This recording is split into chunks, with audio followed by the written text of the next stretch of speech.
식사 전에 먹는 채소가 혈당 급상승을 막아준다.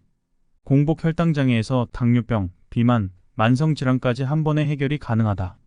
건강검진에서 혈당이 높다고 들었거나 당뇨병 진단을 받은 사람이라면 음식 조절은 필수다.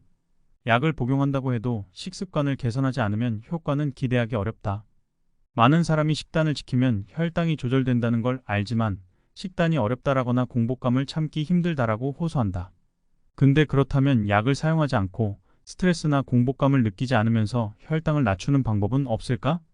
환자들을 진료하면서 계속 생각하고 직접 여러 가지를 시험한 끝에 식전 양배추 먹기법의 효과가 밝혀지기 시작했다.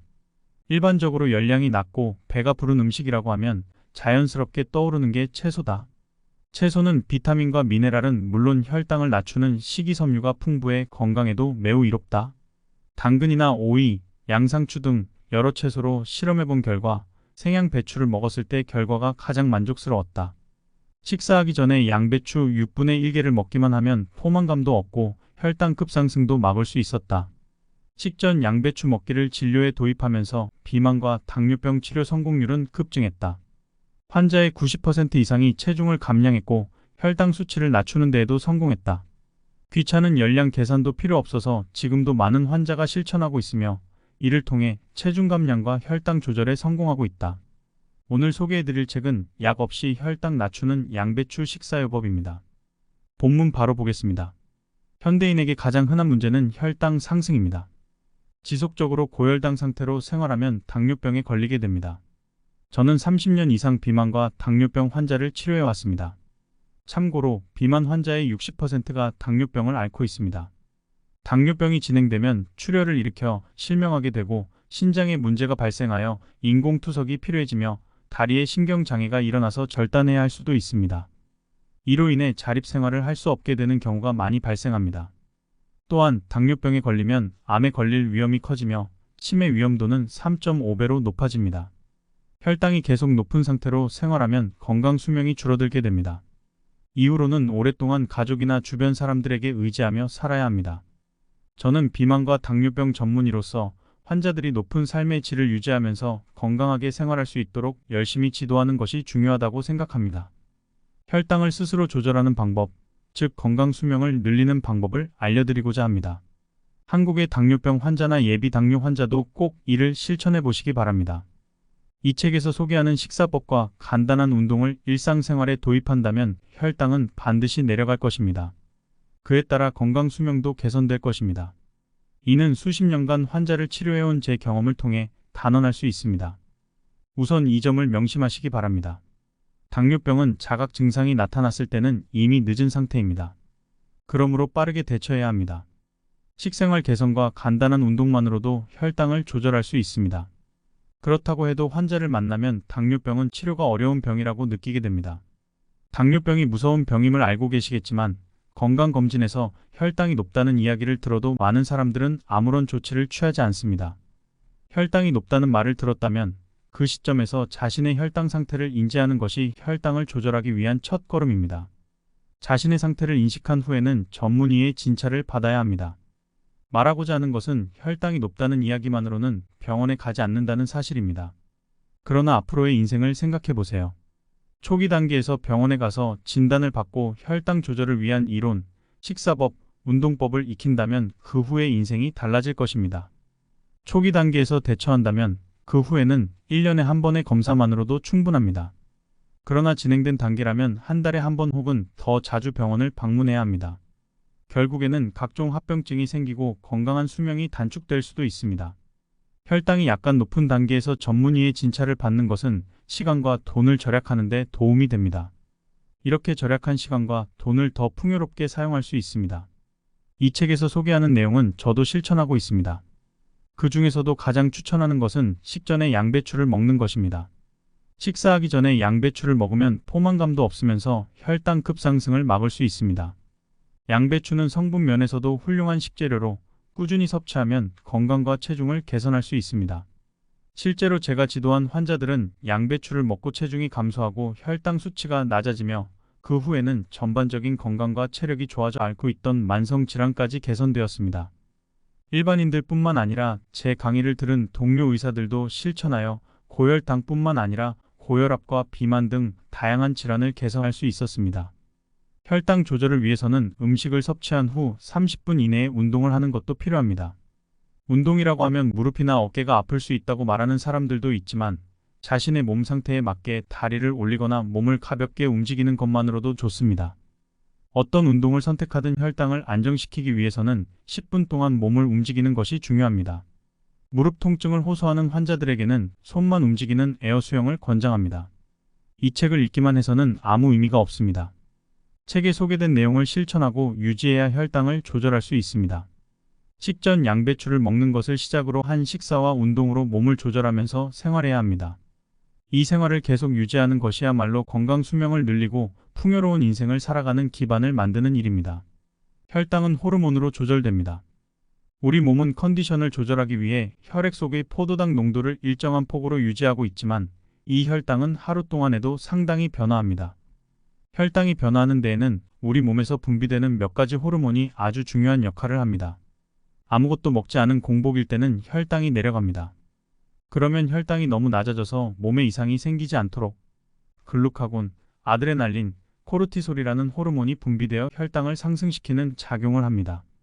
이때 간에 저장되어 있던 글리코겐이 포도당으로 바뀌어 혈액 속으로 내보내집니다. 지방 조직에 있는 지방도 분해됩니다. 한편 식사를 하고 배가 부르면 혈당이 올라갑니다. 이때는 혈당 수치가 너무 오르지 않도록 인슐린이라는 호르몬이 분비되어 혈당을 낮추는 작용을 합니다. 이처럼 혈당은 식사를 하면 올라가고 식후 한두 시간을 절정으로 내려가므로 두세 시간이 지나면 원래대로 돌아옵니다. 하루 동안 이러한 변화가 반복됩니다. 사실 췌장에서는 온종일 일정량의 인슐린을 분비합니다. 기초 분비와 별도로 식후에 인슐린이 대량으로 분비되는데 이를 추가 분비하고 있습니다. 건강한 사람의 몸은 인슐린, 기초 분비와 추가 분비 이 두 가지 작용을 통해 혈당을 적절하게 조절합니다. 혈당을 내리는 작용을 하는 인슐린은 췌장에 있는 랑게르한스 섬이라는 조직에서 분비됩니다. 랑게르한스 섬 속에는 베타세포라 불리는 세포가 있는데 여기서 인슐린을 만듭니다. 식사를 하고 혈액 속 포도당의 양이 늘어나면 베타세포는 이 정보를 인식해 늘어난 포도당의 양에 맞춰 인슐린을 바로 분비합니다. 인슐린은 혈당을 내려주는 작용 외에 혈액 속 포도당을 간이나 근육으로 보내는 작용도 합니다. 남은 포도당을 지방 조직으로 운반해 체지방으로 축적하는 일도 돕습니다. 혈당을 높이는 글루카곤은 췌장에서 분비됩니다. 글루카곤은 랑게르한스 섬에 있는 알파세포라 불리는 세포에서 만들어집니다. 혈액 속에 포도당이 부족하면 알파세포는 이 정보를 인식해 글루카곤을 분비합니다. 혈당을 낮추는 역할을 담당하는 인슐린과 혈당을 올리는 역할을 하는 글루카곤은 혈액 속 포도당 밸런스가 적절히 유지되도록 각각 순서를 기다리며 일하고 있습니다. 그런데 밸런스가 무너지면 혈액 속의 당 농도가 높아져 고혈당으로 나타나는 것입니다. 혈당이 높아지는 데에는 이유가 있습니다. 앞에서 말한 것처럼 우리 몸에는 혈당치를 적절하게 조절하는 시스템이 있습니다. 그런데도 건강검진에서 혈당이 높다는 결과가 나오는 경우가 있습니다. 혈당은 왜 자꾸 오르는 것일까요? 혈 속의 포도당 밸런스가 무너져서 당 농도가 기준치를 초과해 높아진 상태를 고혈당이라 합니다. 이 상태는 혈당을 내리는 인슐린 작용이 부족하면 발생합니다. 혈당을 높이는 호르몬은 글루카곤, 코르티솔, 아드레날린 등 여러 가지가 있지만 혈당을 낮추는 호르몬은 인슐린뿐입니다. 어떠한 이유로 인슐린이 제대로 작동하지 않게 되면 얼마 지나지 않아 그대로 고혈당으로 직결됩니다. 인슐린 작용이 부족해지는 데에는 주로 다음과 같은 이유가 있습니다. 1번 인슐린이 거의 분비되지 않는다. 인슐린이 거의 분비되지 않는 것은 어떠한 원인으로 췌장의 랑게르한 시선의 베타세포가 파괴된 경우입니다. 이것은 일형 당뇨병의 원인입니다. 2번 인슐린이 잘 분비되지 않는다. 인슐린이 잘 분비되지 않는 것은 췌장이 약해져 인슐린 분비 장애가 일어난 경우입니다. 당뇨병에 걸리면 우선 식후 추가 분비가 저하됩니다. 당뇨병이 진행되면 하루 종일 일정량 분비되어야 하는 기초 분비도 저하됩니다. 유전이나 비만, 스트레스, 과식, 운동 부족 등 흐트러진 생활 습관이 원인이 되어 나타나는 E형 당뇨병의 특징입니다. 일본인 당뇨병 환자의 약 95%는 E형 당뇨병이 있습니다. 인슐린이 제대로 작용하지 못하는 경우는 인슐린을 받아들이는 세포 쪽에 이상이 생겼기 때문입니다. 이를 인슐린 저항성이라 합니다. 이 역시 E형 당뇨병의 특징입니다. 인슐린 저항성을 유발하는 주요 원인은 비만입니다. 비만인 사람은 당뇨병에 걸리기도 쉽습니다. 인슐린 저항성이 높아지면 췌장은 인슐린 부족을 보충하려고 대량의 인슐린을 계속 분비합니다. 하지만 이 상태가 지속되면 췌장이 손상되어 결국에는 인슐린을 만들지 못하게 됩니다. 예비 당뇨 환자에게 당뇨병은 시간 문제입니다. 혈당이 높은 건 좋지 않아요. 고혈당 상태가 계속되면 건강상 문제를 일으킬 수 있습니다. 예비 당뇨 환자는 조심해야 합니다. 당뇨병으로 진행되는 비율은 각자의 위험 요인에 따라 다르지만 약 절반 정도가 당뇨병에 걸리게 됩니다. 당뇨병은 한번 발병하면 평생 관리해야 하는 질병입니다. 예비 당뇨 환자는 경계형 당뇨병이라고 합니다. 건강검진에서 예비 당뇨 환자나 경계형 당뇨병이라는 지적을 받았다는 것은 당뇨병에 걸리기 직전이라는 의미입니다. 이 상태를 방치하면 10년 이내에 당뇨병이 발병할 수 있습니다. 지금이 당뇨병을 막을 절호의 기회이니 적극적으로 대처해야 합니다. E형 당뇨병의 경우 어느 날 갑자기 혈당이 높아지는 것은 드물며 대부분 수년에 걸쳐 서서히 혈당이 상승해 당뇨병에 걸리게 됩니다. 그러므로 자주 물을 마시고 소변을 자주 보는 등의 증상이 있다면 조심해야 합니다. 처음에는 갱년기 증상인가 했는데 주변에서 뭔가 이상하다며 병원에 가보라고 해서 왔어요. 50대 중반에 있는 한 여성이 진료실을 방문했습니다. 푸석한 피부에 혈색도가 좋지 않았던 그 여성은 기운이 없고 피곤해 보였습니다. 평소 건강검진에서 혈당은 어땠나요? 글쎄요, 혈당이 높다는 얘기를 좀 들었던 것 같은데 심각하게 받아들이지 않아서 그 여성은 치매가 온 시어머니를 돌보느라 정작 자신의 몸은 잘 돌보지 못했어요 라고 고백했습니다. 예상했던 대로 당뇨병이 경계형 당뇨병이나 당뇨병 초기 단계에서는 몸이 아픈 자각 증상이 거의 없습니다. 그래서 이 여성처럼 적절한 치료를 받지 않고 내버려 두는 경우가 많습니다. 하지만 바로 그 순간 사일런트 킬러인 당뇨병은 조용하고 확실하게 진행됩니다. 다행히 우리 몸은 돌이킬 수 없을 정도로 위험해 기전 이상을 알리는 신호를 보냅니다. 내 몸의 소리에 귀를 기울여 작은 징후라도 놓치지 않는 것이 조기 발견과 조기 대책으로 이어져 소중한 생명을 구할 것입니다. 다음과 같은 자각 증상이 있으면 당뇨병이 진행되고 있을 가능성이 있습니다. 이상 식욕, 혈액 속의 포도당이 비정상적으로 늘어나면 인슐린이 과잉 분비되어 식욕이 증진됩니다. 식사를 통해 섭취한 당분을 에너지로 잘 바꿀 수 없는 상태가 되어서 먹어도 금방 배가 고프게 됩니다. 잘 먹는데도 살이 빠진다. 인슐린 작용 부족으로 당분을 에너지로 잘 바꾸지 못하면 몸은 부족한 에너지 대신 근육과 지방을 에너지로 바꿔 사용하려고 합니다. 이렇게 되면 잘 먹고 있는데도 급격하게 살이 빠집니다. 소변 횟수나 양이 증가한다. 신장이 과잉 상태가 된 포도당을 처리할 수 없어 소변과 함께 배출하려면 소변을 보는 횟수나 양이 증가합니다.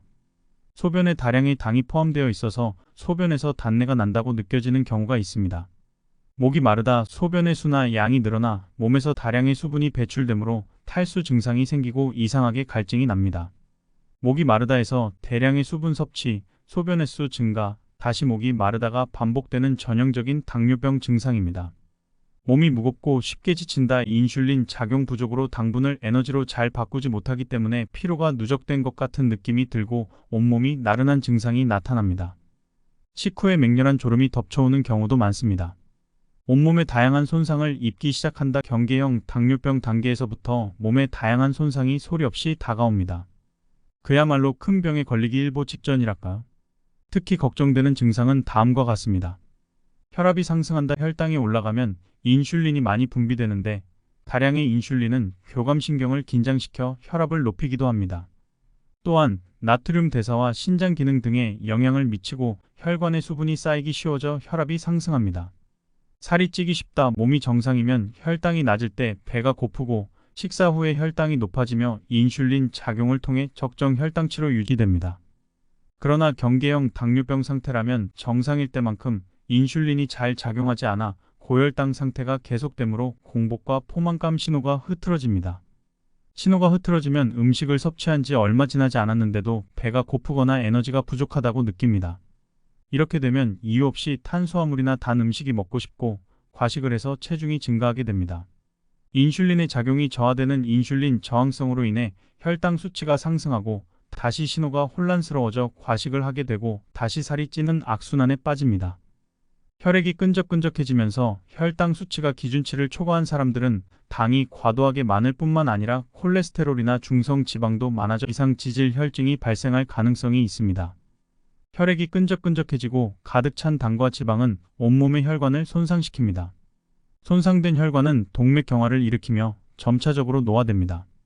동맥경화는 심장이나 뇌의 혈관 질환을 유발하기 쉽다는 의미입니다. 경계형 당뇨병 환자의 경우 정상 혈당을 유지하는 사람보다 심혈관 질환으로 인한 사망률이 2.2배나 높은 데이터도 있습니다. 당뇨병 환자의 95%는 식습관과 생활습관의 원인이 있으며 초기에는 이를 변경함으로써 충분히 혈당 조절이 가능합니다. 스스로 혈당을 조절할 수 있다면 매일 약을 복용해야 하는 불편함과 만성 피로, 합병증의 두려움으로부터 벗어날 수 있습니다. 5년째 당뇨약을 복용 중인 40대 남성 환자가 상담을 위해 찾아왔습니다. 약을 복용해도 혈당 조절이 잘 되지 않는 것이 고민이라고 했습니다. 그가 대기업에서 중요한 업무를 맡고 있어 늘 야근하고 술자리와 회식에 참석한다는 사실을 알게 되었습니다. 이러한 불규칙한 생활과 음주, 스트레스 때문에 혈당 조절이 어려웠을 것이라 짐작했습니다. 그에게 혈당 조절을 신경 쓰지 않으면 합병증이 발생할 수 있다고 알렸습니다. 생활 리듬을 조정하고 식습관을 개선하면 뱃살만 조금 줄여도 혈당이 개선될 수 있다고 당부했지만 그는 약을 더 복용하면 안 될까 물었습니다. 약으로는 당뇨병의 진행을 막을 수 없다는 점을 설명했습니다. 당뇨약은 높은 혈당 수치를 조절하는 데에만 도움을 줄 뿐 당뇨병 자체를 치료해 주지는 않습니다. 더구나 장기간 약을 복용하면 약효가 떨어지는 경우가 올 수 있습니다. 장기간 고농도로 약을 투여한 당뇨병 환자의 30%는 췌장 기능이 손상되어 결국 인슐린 주사를 맞게 됩니다. 이후에는 심각한 합병증이 발생할 수 있습니다. 의사나 약물이 여러분의 혈당을 평생 조절해 주지 않습니다. 스스로 혈당을 관리하는 방법을 배워야 합니다. 이것이 가장 효과적이고 안전한 치료법입니다. 혈당 수치가 잘 조절되면 약을 줄이거나 중단할 수도 있습니다. 평생 혈당 걱정 없이 살 수 있습니다. 의지만 있다면 약 없이도 혈당을 조절할 수 있습니다. 이제부터 그 방법을 알려드리도록 하겠습니다. 비만이나 당뇨병 환자에게 추천하는 방법. 식사 전에 양배추를 먹기 단백질을 반드시 섭취하고 밥은 가볍게 한 공기, 간식은 주먹 크기의 과일을 하루에 2개까지 섭취합니다. 이것만으로도 간단한 방법입니다. 처음 10분 동안 생채소를 먹으면 포만 중추가 자극되어 공복감이 사라지며 귀찮은 열량 계산도 필요하지 않습니다. 많은 환자들이 실천하며 혈당 조절에 성공하고 있습니다. 식전 양배추를 먹으면 혈당을 낮출 수 있습니다. 이 방법을 도입한 비만과 당뇨 치료 환자들의 성공률은 급증했습니다. 저는 담당한 환자들 중 90% 이상이 체중을 감량하고 혈당 수치를 낮추는 데에도 성공했습니다.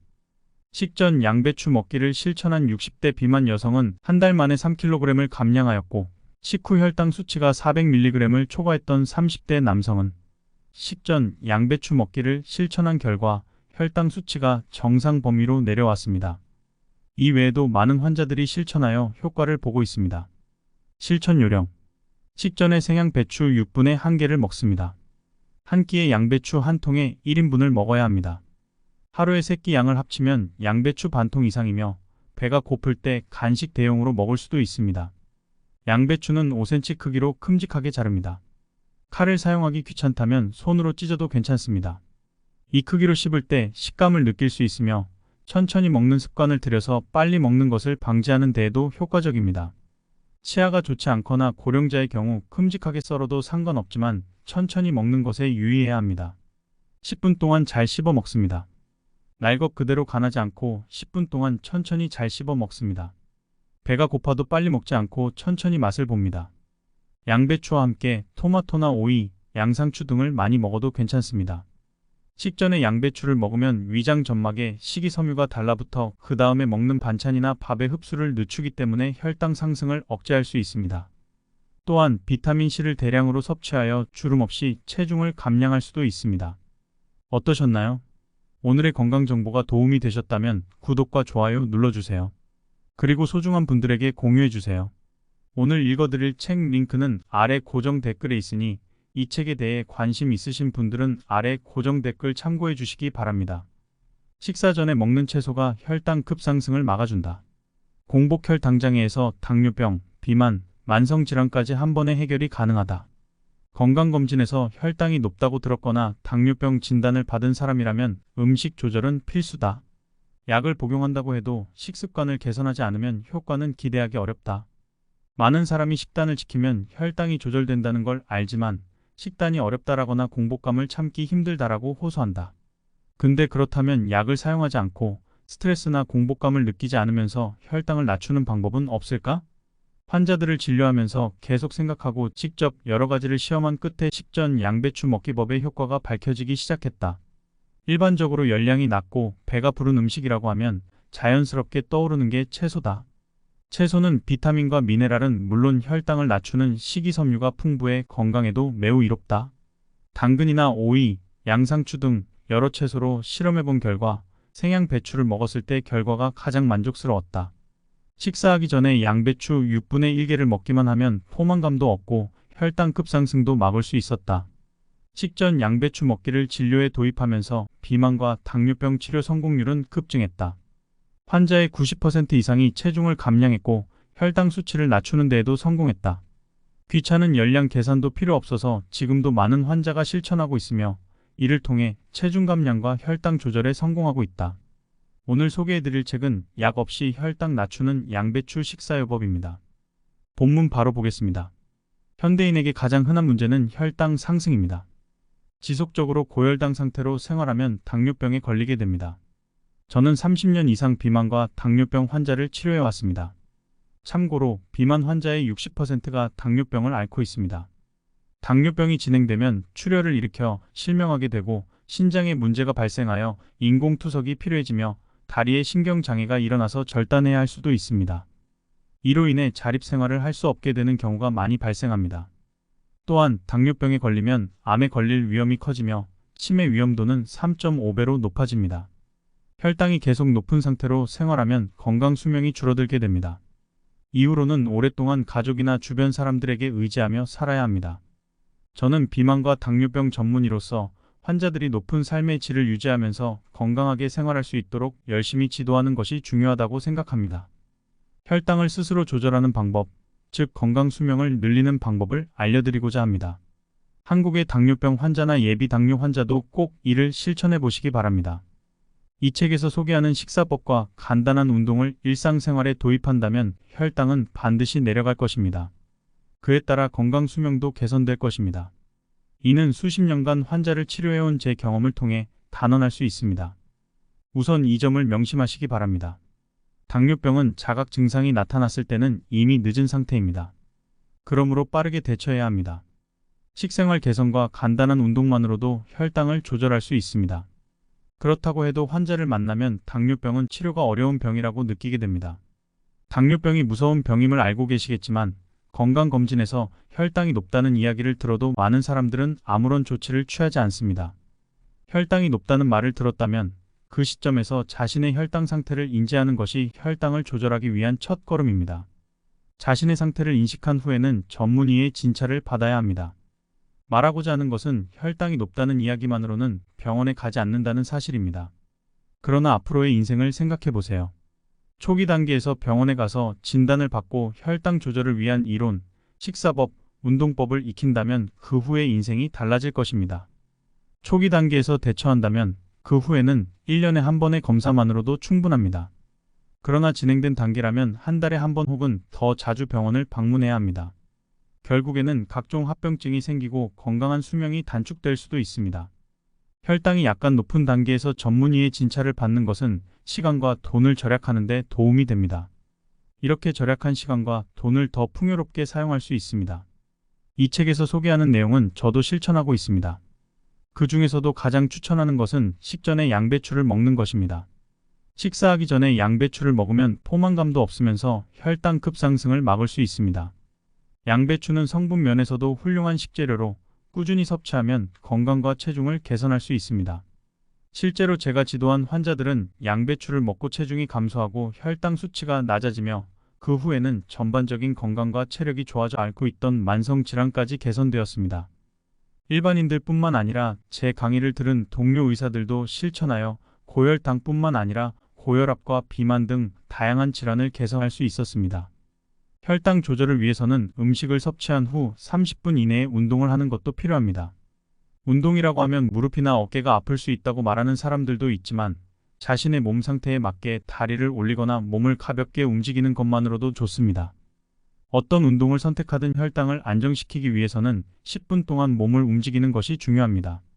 무릎 통증을 호소하는 환자들에게는 손만 움직이는 에어 수영을 권장합니다. 이 책을 읽기만 해서는 아무 의미가 없습니다. 책에 소개된 내용을 실천하고 유지해야 혈당을 조절할 수 있습니다. 식전 양배추를 먹는 것을 시작으로 한 식사와 운동으로 몸을 조절하면서 생활해야 합니다. 이 생활을 계속 유지하는 것이야말로 건강 수명을 늘리고 풍요로운 인생을 살아가는 기반을 만드는 일입니다. 혈당은 호르몬으로 조절됩니다. 우리 몸은 컨디션을 조절하기 위해 혈액 속의 포도당 농도를 일정한 폭으로 유지하고 있지만 이 혈당은 하루 동안에도 상당히 변화합니다. 혈당이 변화하는 데에는 우리 몸에서 분비되는 몇 가지 호르몬이 아주 중요한 역할을 합니다. 아무것도 먹지 않은 공복일 때는 혈당이 내려갑니다. 그러면 혈당이 너무 낮아져서 몸에 이상이 생기지 않도록 글루카곤, 아드레날린, 코르티솔이라는 호르몬이 분비되어 혈당을 상승시키는 작용을 합니다. 이때 간에 저장되어 있던 글리코겐이 포도당으로 바뀌어 혈액 속으로 내보내집니다. 지방 조직에 있는 지방도 분해됩니다. 한편 식사를 하고 배가 부르면 혈당이 올라갑니다. 이때는 혈당 수치가 너무 오르지 않도록 인슐린이라는 호르몬이 분비되어 혈당을 낮추는 작용을 합니다. 이처럼 혈당은 식사를 하면 올라가고 식후 한두 시간을 절정으로 내려가므로 두세 시간이 지나면 원래대로 돌아옵니다. 하루 동안 이러한 변화가 반복됩니다. 사실 췌장에서는 온종일 일정량의 인슐린을 분비합니다.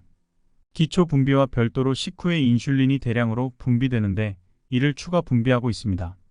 건강한 사람의 몸은 인슐린, 기초 분비와 추가 분비 이 두 가지 작용을 통해 혈당을 적절하게 조절합니다. 혈당을 내리는 작용을 하는 인슐린은 췌장에 있는 랑게르한스 섬이라는 조직에서 분비됩니다. 랑게르한스 섬 속에는 베타세포라 불리는 세포가 있는데 여기서 인슐린을 만듭니다.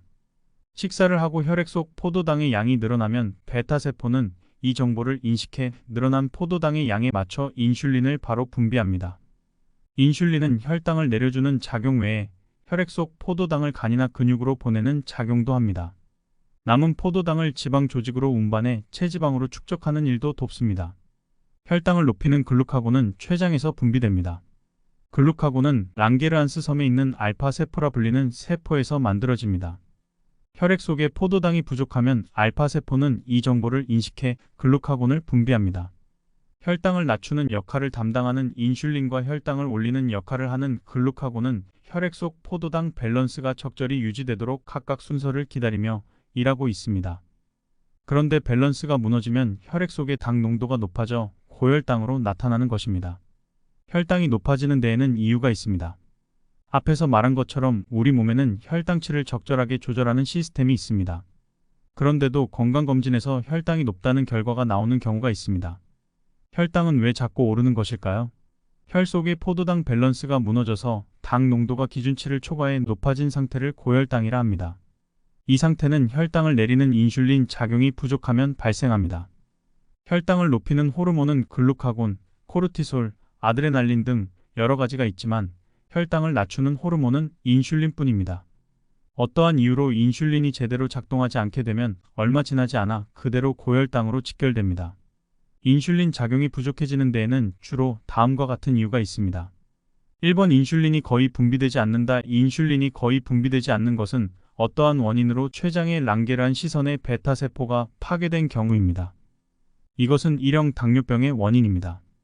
2번 인슐린이 잘 분비되지 않는다. 이 인슐린이 잘 분비되지 않는 것은 췌장이 약해져 인슐린 분비 장애가 일어난 경우입니다. 당뇨병에 걸리면 우선 식후 추가 분비가 저하됩니다. 당뇨병이 진행되면 하루 종일 일정량 분비되어야 하는 기초 분비도 저하됩니다. 유전이나 비만, 스트레스, 과식, 운동 부족 등 흐트러진 생활 습관이 원인이 되어 나타나는 E형 당뇨병의 특징입니다. 일본인 당뇨병 환자의 약 95%는 E형 당뇨병이 있습니다. 인슐린이 제대로 작용하지 못하는 경우는 인슐린을 받아들이는 세포 쪽에 이상이 생겼기 때문입니다. 이를 인슐린 저항성이라 합니다. 이 역시 E형 당뇨병의 특징입니다. 인슐린 저항성을 유발하는 주요 원인은 비만입니다. 비만인 사람은 당뇨병에 걸리기도 쉽습니다. 인슐린 저항성이 높아지면 췌장은 인슐린 부족을 보충하려고 대량의 인슐린을 계속 분비합니다. 하지만 이 상태가 지속되면 췌장이 손상되어 결국에는 인슐린을 만들지 못하게 됩니다. 예비 당뇨 환자에게 당뇨병은 시간 문제입니다. 혈당이 높은 건 좋지 않아요. 고혈당 상태가 계속되면 건강상 문제를 일으킬 수 있습니다. 예비 당뇨 환자는 조심해야 합니다. 당뇨병으로 진행되는 비율은 각자의 위험 요인에 따라 다르지만 약 절반 정도가 당뇨병에 걸리게 됩니다. 당뇨병은 한번 발병하면 평생 관리해야 하는 질병입니다. 예비 당뇨 환자는 경계형 당뇨병이라고 합니다. 건강검진에서 예비 당뇨 환자나 경계형 당뇨병이라는 지적을 받았다는 것은 당뇨병에 걸리기 직전이라는 의미입니다. 이 상태를 방치하면 10년 이내에 당뇨병이 발병할 수 있습니다. 지금이 당뇨병을 막을 절호의 기회이니 적극적으로 대처해야 합니다. E형 당뇨병의 경우 어느 날 갑자기 혈당이 높아지는 것은 드물며 대부분 수년에 걸쳐 서서히 혈당이 상승해 당뇨병에 걸리게 됩니다. 그러므로 자주 물을 마시고 소변을 자주 보는 등의 증상이 있다면 조심해야 합니다. 처음에는 갱년기 증상인가 했는데 주변에서 뭔가 이상하다며 병원에 가보라고 해서 왔어요. 50대 중반에 있는 한 여성이 진료실을 방문했습니다. 푸석한 피부에 혈색도가 좋지 않았던 그 여성은 기운이 없고 피곤해 보였습니다. 평소 건강검진에서 혈당은 어땠나요? 글쎄요. 혈당이 높다는 얘기를 좀 들었던 것 같은데 심각하게 받아들이지 않아서 그 여성은 치매가 온 시어머니를 돌보느라 정작 자신의 몸은 잘 돌보지 못했어요 라고 고백했습니다. 예상했던 대로 당뇨병이 경계형 당뇨병이나 당뇨병 초기 단계에서는 몸이 아픈 자각 증상이 거의 없습니다. 그래서 이 여성처럼 적절한 치료를 받지 않고 내버려 두는 경우가 많습니다. 하지만 바로 그 순간 사일런트 킬러인 당뇨병은 조용하고 확실하게 진행됩니다. 다행히 우리 몸은 돌이킬 수 없을 정도로 위험해 기전 이상을 알리는 신호를 보냅니다. 내 몸의 소리에 귀를 기울여 작은 징후라도 놓치지 않는 것이 조기 발견과 조기 대책으로 이어져 소중한 생명을 구할 것입니다. 다음과 같은 자각 증상이 있으면 당뇨병이 진행되고 있을 가능성이 있습니다. 이상식욕 혈액 속의 포도당이 비정상적으로 늘어나면 인슐린이 과잉 분비되어 식욕이 증진됩니다. 식사를 통해 섭취한 당분을 에너지로 잘 바꿀 수 없는 상태가 되어서 먹어도 금방 배가 고프게 됩니다. 잘 먹는데도 살이 빠진다. 인슐린 작용 부족으로 당분을 에너지로 잘 바꾸지 못하면 몸은 부족한 에너지 대신 근육과 지방을 에너지로 바꿔 사용하려고 합니다. 이렇게 되면 잘 먹고 있는데도 급격하게 살이 빠집니다. 소변 횟수나 양이 증가한다. 신장이 과잉 상태가 된 포도당을 처리할 수 없어 소변과 함께 배출하려면 소변을 보는 횟수나 양이 증가합니다. 소변에 다량의 당이 포함되어 있어서 소변에서 단내가 난다고 느껴지는 경우가 있습니다. 목이 마르다 소변의 수나 양이 늘어나 몸에서 다량의 수분이 배출되므로 탈수 증상이 생기고 이상하게 갈증이 납니다. 목이 마르다 해서 대량의 수분 섭취, 소변 횟수 증가, 다시 목이 마르다가 반복되는 전형적인 당뇨병 증상입니다.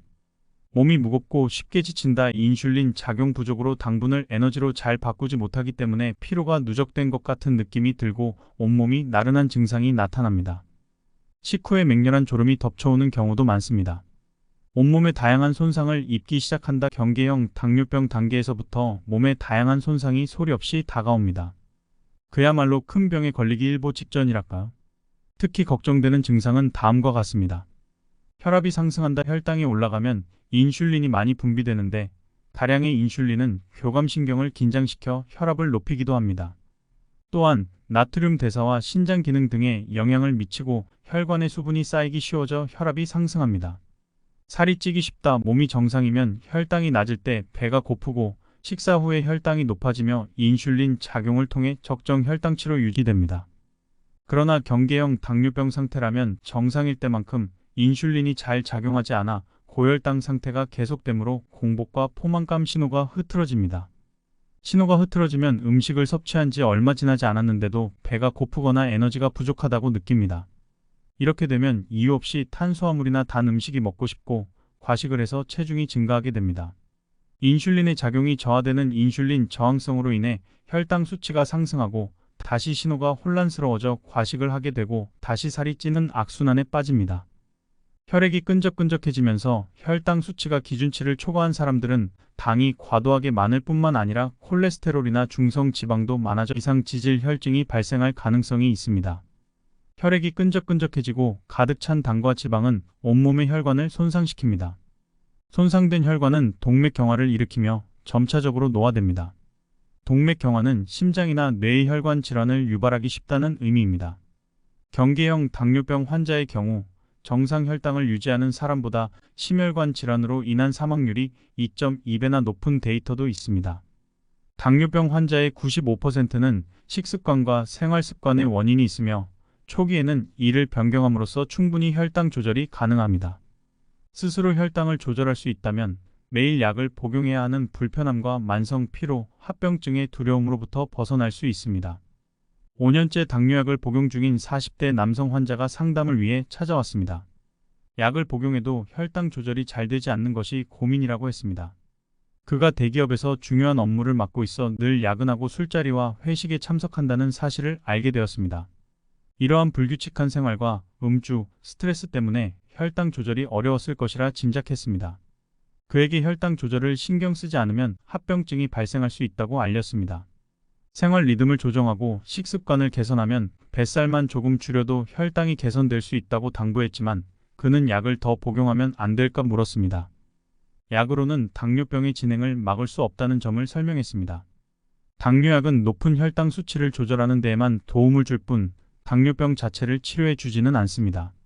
더구나 장기간 약을 복용하면 약효가 떨어지는 경우가 올 수 있습니다. 장기간 고농도로 약을 투여한 당뇨병 환자의 30%는 췌장 기능이 손상되어 결국 인슐린 주사를 맞게 됩니다. 이후에는 심각한 합병증이 발생할 수 있습니다. 의사나 약물이 여러분의 혈당을 평생 조절해 주지 않습니다. 스스로 혈당을 관리하는 방법을 배워야 합니다. 이것이 가장 효과적이고 안전한 치료법입니다. 혈당 수치가 잘 조절되면 약을 줄이거나 중단할 수도 있습니다. 평생 혈당 걱정 없이 살 수 있습니다.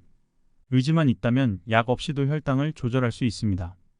이제부터 그 방법을 알려드리도록 하겠습니다. 비만이나 당뇨병 환자에게 추천하는 방법.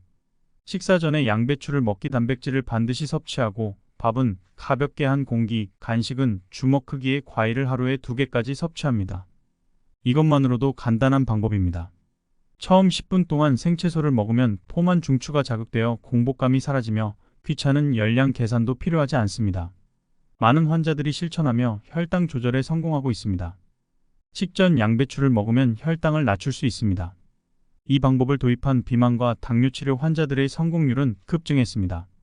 저는 담당한 환자들 중 90% 이상이 체중을 감량하고 혈당 수치를 낮추는 데에도 성공했습니다. 식전 양배추 먹기를 실천한 60대 비만 여성은 한 달 만에 3kg을 감량하였고 식후 혈당 수치가 400mg을 초과했던 30대 남성은 식전 양배추 먹기를 실천한 결과 혈당 수치가 정상 범위로 내려왔습니다. 이 외에도 많은 환자들이 실천하여 효과를 보고 있습니다. 실천 요령. 식전에 생양 배추 6분의 1개를 먹습니다. 한 끼의 양배추 한 통에 1인분을 먹어야 합니다. 하루에 3끼 양을 합치면 양배추 반통 이상이며 배가 고플 때 간식 대용으로 먹을 수도 있습니다. 양배추는 5cm 크기로 큼직하게 자릅니다. 칼을 사용하기 귀찮다면 손으로 찢어도 괜찮습니다. 이 크기로 씹을 때 식감을 느낄 수 있으며 천천히 먹는 습관을 들여서 빨리 먹는 것을 방지하는 데에도 효과적입니다. 치아가 좋지 않거나 고령자의 경우 큼직하게 썰어도 상관없지만 천천히 먹는 것에 유의해야 합니다. 10분 동안 잘 씹어 먹습니다. 날 것 그대로 간하지 않고 10분 동안 천천히 잘 씹어 먹습니다. 배가 고파도 빨리 먹지 않고 천천히 맛을 봅니다. 양배추와 함께 토마토나 오이, 양상추 등을 많이 먹어도 괜찮습니다. 식전에 양배추를 먹으면 위장 점막에 식이섬유가 달라붙어 그 다음에 먹는 반찬이나 밥의 흡수를 늦추기 때문에 혈당 상승을 억제할 수 있습니다. 또한 비타민C를 대량으로 섭취하여 주름 없이 체중을 감량할 수도 있습니다. 어떠셨나요? 오늘의 건강 정보가 도움이 되셨다면 구독과 좋아요 눌러주세요. 그리고 소중한 분들에게 공유해주세요. 오늘 읽어드릴 책 링크는 아래 고정 댓글에 있으니 이 책에 대해 관심 있으신 분들은 아래 고정 댓글 참고해 주시기 바랍니다.